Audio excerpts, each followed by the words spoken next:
Hello hi and வணக்கம் friends, இதான் உங்கள் அனிமே உலகம். நீங்கள் இன்னும் நம்ம சேனலை சப்ஸ்கிரைப் பண்ணலன்னா போய் சப்ஸ்கிரைப் பண்ணிட்டு வந்துருங்க. அது மட்டும் இல்லாமல் இதுக்கு முன்னாடி போட்ட வீடியோஸ் எல்லாம் நீங்கள் இன்னும் பார்க்கலன்னா அதையும் போய் பார்த்துட்டு வந்துங்க. சரி, வாங்க நம்ம வீடியோக்குள்ளே போகலாம். நம்ம இன்றைக்கி பார்க்க போகிறது டீமன் ஸ்லேயர் இன்ஃபினிட்டி கேசல் மூவியோட ரிவ்யூ தான். நேற்று தான் இந்த மூவி வந்துட்டு நான் தேட்டர்ஸில் போய் பார்த்துட்டு வந்தேன். ஃபர்ஸ்ட் இது எங்கே பார்த்தேன் அப்படின்னு பார்த்தீங்கன்னா, எங்கள் ஊரில் தான், ஈரோட்டில் அண்ணா தேட்டர்னு ஒரு தேட்டரில் பார்த்தேன்.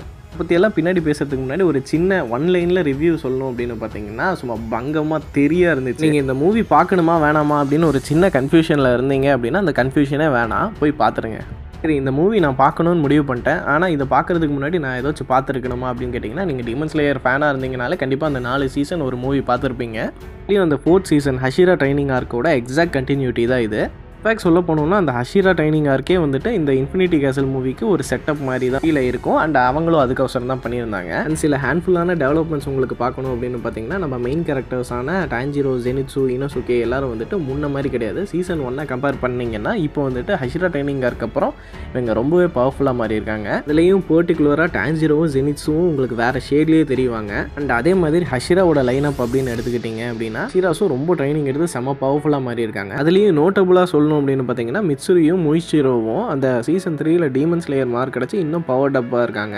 இங்கே ஹஷிராஸ் எல்லாம் எப்படி அப்படின்னு பார்த்தீங்கன்னா, அப்பர் மூன்ஸ் அங்கே எந்த அளவுக்கு பவர்ஃபுல்லாக இருக்காங்க. இப்போ 3rd அப்பர் மூனே வந்துட்டு அகாசா தான் அப்படின்னா, இப்போ 2nd Appar Moon, 1st Appar மூனெல்லாம் எந்த அளவுக்கு பவர்ஃபுல் அப்படிங்கிறத உங்கள் இமேஜினேஷனுக்கே விட்டுறேன். அது மட்டும் இல்லாமல் இப்போ நம்ம கிட்ட ஃப்ளேம் ஹஷிராவான ரெங்கோக்கும் இல்லை, இப்போ டெங்கனும் ரிட்டையர் ஆகிட்டாரு. அண்ட் இன்னும் சொல்லணும் அப்படின்னு பார்த்தீங்கன்னா, சீசன் 4ஓட லாஸ்ட் எபிசோட அதுலேருந்து தான் இந்த மூவி கண்டினியூ ஆகிற மாதிரி வச்சுக்கோங்க. ஏன்னா அதில் தான் காகையா உபயாஷிக்கியும் அவரோட ஃபேமிலி மெம்பர்ஸையுமே வந்துட்டு சாக்ரிஃபைஸ் பண்ணி மூசனை அழிக்கிறதுக்கான கடைசி ஒரு ஆப்பர்ச்சுனிட்டியை உண்டாக்கி கொடுத்துருப்பாரு. இங்கேயே முடிஞ்ச அளவுக்கு மூசனை முடிச்சிடணும்னு தான் நினைப்பாங்க. பட் மூசன் வந்துட்டு சும்மா ஆள் கிடையாது. அவர் அங்கே இன்ஃபினிட்டி கேசலுக்கு இவங்க எல்லாத்தையுமே கூட்டிகிட்டு வந்துட்டார். ஒரு பெரிய மூவி பார்க்குறோம் அப்படின்னா கண்டிப்பாக ஒரு ஸ்டேக்ஸ் இருக்கணும். அண்ட் அது மட்டும் இல்லாமல் வில்லனால ஹீரோஸ்க்கு ஏதாச்சும் ஒரு இழப்பு இருக்கணும். இப்போ 2 சைட்லேயுமே இருக்குது. டான்ஜிரோ சைட் பார்த்தீங்க அப்படின்னா அவர் சிஸ்டரையும் காப்பாற்றணும். அது மட்டும் இல்லாமல் ரெங்கோக்கையும் அப்பர் மூன் அகாசா வந்துட்டு அழிச்சிருக்காரு. அதே மாதிரி மற்ற ஹஷிராஸ் எல்லாம் பார்த்தீங்கன்னா அவங்க மாஸ்டரே வந்துட்டு தங்களை சாக்ரிஃபைஸ் பண்ணி ஒரு கடைசி ஆப்பர்ச்சுனிட்டி கிரியேட் பண்ணியிருக்காங்க. ஸோ இது வந்துட்டு ஒரு டைரக்டான ஒரு இம்பாக்ட் அவங்களுக்கு கிரியேட் பண்ணியிருக்கு. ஸோ இதுதான் ஃபைனல் பேட்டில். அண்ட் இதுக்கு மேலே வரப்போகிறது எல்லாமே மூவிஸாக தான் வரப்போகுது. ஸோ இதை தேட்டரில் மிஸ் பண்ணாமல் பாருங்கள். பெரிய இன்ட்ரோ மாதிரி கொடுத்துட்டேன்னு நினைக்கிறேன். இப்போ இந்த மூவியோட positive, negative and neutral points எல்லாமே பார்ப்போம். ஃபர்ஸ்ட் பாசிட்டிவ் பாயிண்ட் அப்படின்னு எடுத்துக்கிட்டாங்கன்னா, நான் வந்துட்டு ஈரோட்டில் தான் முன்னாடி சொன்ன மாதிரி அண்ணா தேட்டரில் தான் பார்த்தேன். அண்ட் நான் வந்துட்டு ஒரு ஜாப்பனீஸ் அனிமே மூவி பார்க்குறேன் அப்படிங்கிற ஒரு ஃபீல் சுத்தமாக வரல. கிட்டத்தட்ட இதுவும் ஒரு தமிழ் மாஸ் ஹீரோவோட மூவி பார்த்த மாதிரி தான் எனக்கு ஃபீல் இருந்துச்சு. கிட்டத்தட்ட ஆரம்பத்தில் அந்த டைட்டில் போட ஆரம்பிப்பாங்கல்ல, இன்னும் ஸ்க்ரீனில் யாரையுமே காட்டலைங்க. காட்டுறதுக்கு முன்னாடி இருந்து கத்துறாங்க. இப்போ ஏதோ ஒரு ஹீரோ, இப்போ ஏதாச்சும் ஒரு மெயின் கேரக்டர் வந்துட்டு இன்ட்ரடியூஸ் பண்ண போகிறாங்க அப்படின்னா அவங்க ஃப்ரேமில் வந்ததுக்கப்புறம் தானே கற்றுவாங்க. ஃப்ரேமுக்கு வரதுக்கு முன்னாடியே கத்த ஆரம்பிச்சிட்டாங்க. ஜெனிச்சுலாம் வரதுக்கு முன்னாடி ஜெனிச்சுன்னு கத்துறாங்க. டான்ஜிரோ வரதுக்கு முன்னாடி டான்ஜிரோன்னு கத்துறாங்க. இனோசுகேக்கு எல்லாத்துக்குமே கத்துறாங்கங்க. சில வீடியோஸ் எல்லாம் எடுத்தேன், அதையும் இதோட அட்டாச் பண்ணி விட்றேன், நீங்கள் அதையும் பாருங்கள்.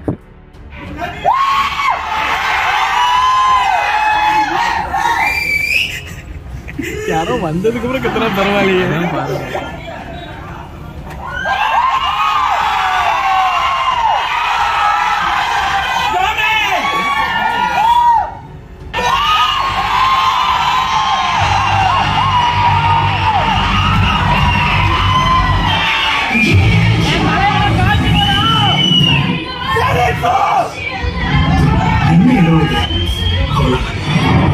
எவ்வளவு நேரம் அவனை தடுக்க முடியும் கூட தெரியல.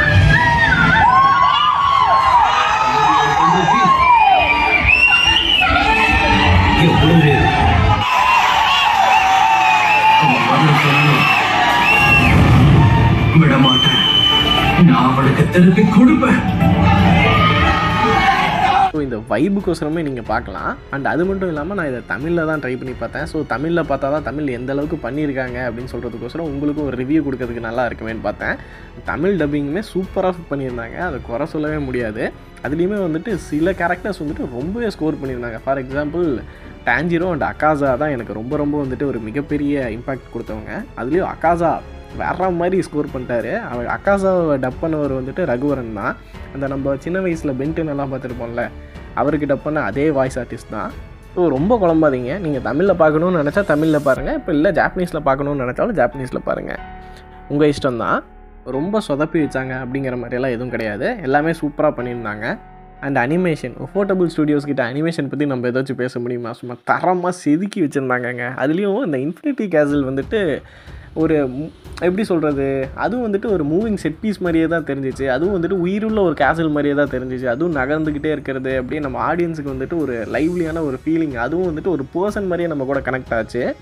மற்றபடி டீமன் ஸ்லேயர் சீசன் 1லேயே வந்துட்டு அந்த கேரக்டர் மாடல்ஸ் எல்லாம் ஆல்ரெடி பிடிச்சிட்டாங்க, இந்த மாதிரி தான் இருக்கணும் அப்படின்னு சொல்லிட்டு. இன்னும் அதை தேட்டரில் பார்க்குறதுக்கு ஒரு ஸ்டெப் மெருகேற்றிருக்கிற மாதிரி தான் இருந்துச்சு. இதெல்லாம் தேட்டரில் ஒரு தடவை தான் பார்க்க முடியும். ஸோ கண்டிப்பாக எக்ஸ்பீரியன்ஸ் பண்ணிடுங்க.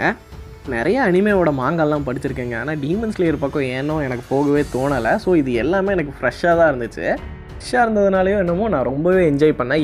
யார் கூட சண்டை போகிறா அப்படிங்கிற எந்த ஒரு ஐடியாவும் இல்லை. டாஞ்சிரோ வேணால் எல்லோரும் கெஸ் பண்ணியிருப்பீங்க, கண்டிப்பாக டாஞ்சிரோக்கும் அக்காசாக்கும் தான் முட்டிக்கும் அப்படின்ட்டு.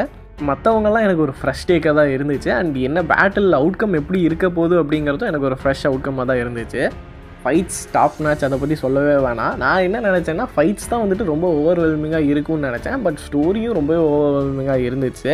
ஒரு நல்ல பிளெண்ட் இருந்துச்சுன்னு சொல்லலாங்க.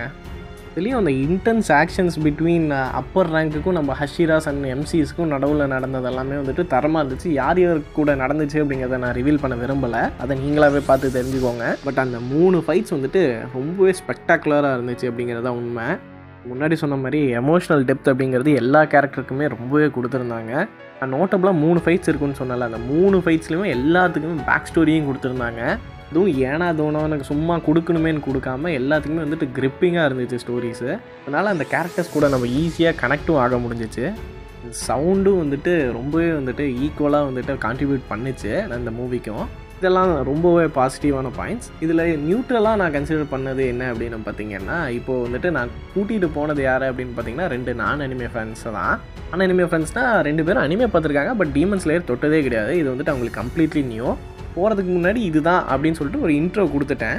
ஸோ அவங்களுக்கு இது பிடிக்குமா பிடிக்காதா, இவங்க இதோட கனெக்ட் ஆவாங்களா ஆக மாட்டாங்களான்னு எனக்கு எந்த ஒரு ஐடியாவுமே கிடையாது. பட் இந்த மூவி முடிஞ்சதுக்கப்புறமா 2 பேருமே சொன்னாங்க இந்த மூவி ரொம்ப சூப்பராக இருந்துச்சு, எங்களால் கனெக்ட் ஆக முடிஞ்சிச்சு அப்படின்ட்டு.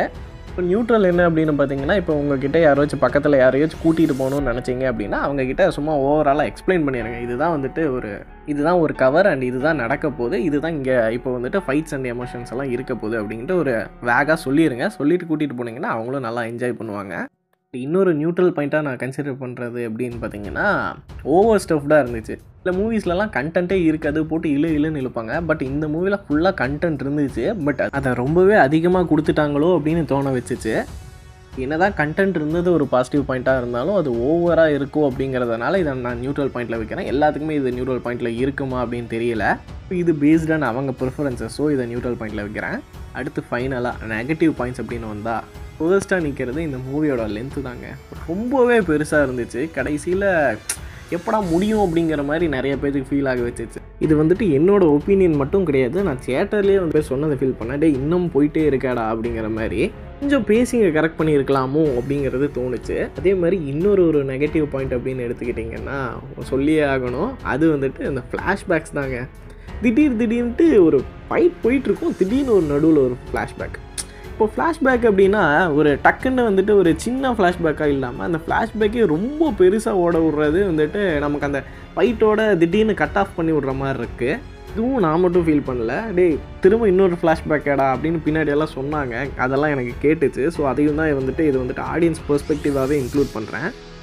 இது ரெண்டும் வந்துட்டு கலெக்டிவாக எல்லாத்துக்கும் இருக்கிற மாதிரியான ஒரு நெகட்டிவ் பாயிண்ட்டாக நான் வைக்கிறேன். இன்னொன்று கடைசியாக இருக்கிறது தமிழ் ஸ்பெசிஃபிக்காக பார்த்தவங்களுக்கான மட்டும் நான் சொல்கிறேன். தமிழில் டப்பிங் எல்லாம் சூப்பராக பண்ணியிருந்தாங்க, அதெல்லாம் பிரச்சனையே இல்லை. பட் எனக்கு என்ன தோணுச்சு அப்படின்னா ஒரு டைலாக்கே திரும்ப சொல்கிற மாதிரி தோணுச்சு.